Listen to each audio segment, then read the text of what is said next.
Hello everyone, welcome to our free lessons which we called Study More for Free. Assalamu alaikum, waanigo teacher Mohan izan iyo mar kale bilowga casharadeena tixanaha aan ku balansanayn iyo markaa English grammar lessons ayaynu ka bilaabi doonaa maanta inagoo markaa ku tacaluqayna basic English grammar lessons si bilowga casharadeena tixanaha aan isla jaan qaadno oo waxba confuse uusan nagu dhicin la socod wanaagsan waxaynu maanta ciwaanka ama miiska inoo saaran four topics afar mawduuc Brain English, second language, third word, lastly grammar. Afartan ayaynu maanta isla eegi doonaa bilowga casharkeena. Sidaynu ognahay what is English? Waa maxay English? Isla markii durbadii waxaa kugu soo dhacaya English inay tahay luqad. So English is a language ayaynu leenahay. English is a language.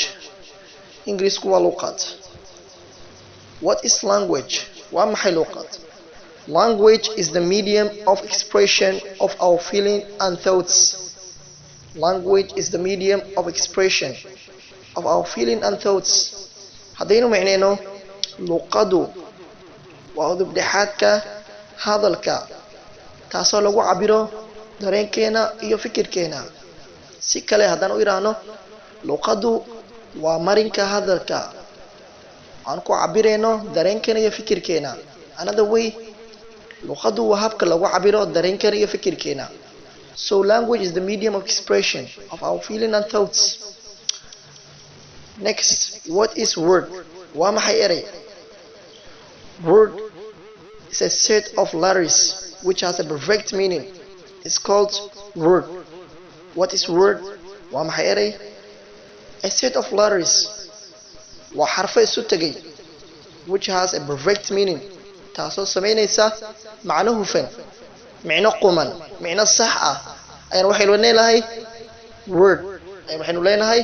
word word is a set of letters which has a perfect meaning. It's called word. Words are divided into 8 parts according to their function. It's called parts of speech. erayadu waxaa loo qeybiyaa 8 qaybood iyadoo marka aanu eegayno shaqada ay tacaluqaan shaqooyinka ay qabtaan waxaynu leenahay parts of speech qaybaha hadalka. Words are divided into 8 parts according to their function. Is called parts of speech. Lastly, sidaynu ognahay luqad walba waxay ku dhisan tahay naxwi ama grammar. So aniga aan waxaan dhihi karaa English without grammar is like a tea without sugar. Ingiriisku hadduusan lahayn wax naxwo ah waa sida markaa shay aan sokor lahayn wax micnaa ma yeelanayso haddaysan markaa naxwaha uusan ku dhisnayn luqadda. Every language. So what is grammar? Grammar is a set of rules that teaches us how to write, how to speak correctly. It's called grammar. Grammarku waa sharciyo isu tagay taasoo ina baraysa sidaan u qori lahayn sidaan ugu hadli lahayn luqadda sida saxda ah ayaan wax loo leenahay grammar. Grammar is a set of rules that teaches us how to write, how to speak correctly. It's called grammar. So another definition. It has more definitions. So another definition. Grammar is a method that tells us the correct way of writing and reading of any language.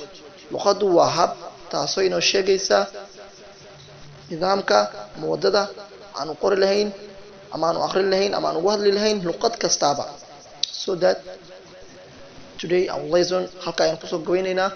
fi amaanillah sheegray muuqaalka kani si ay u gaaraan dad fara badan. mahadsanid.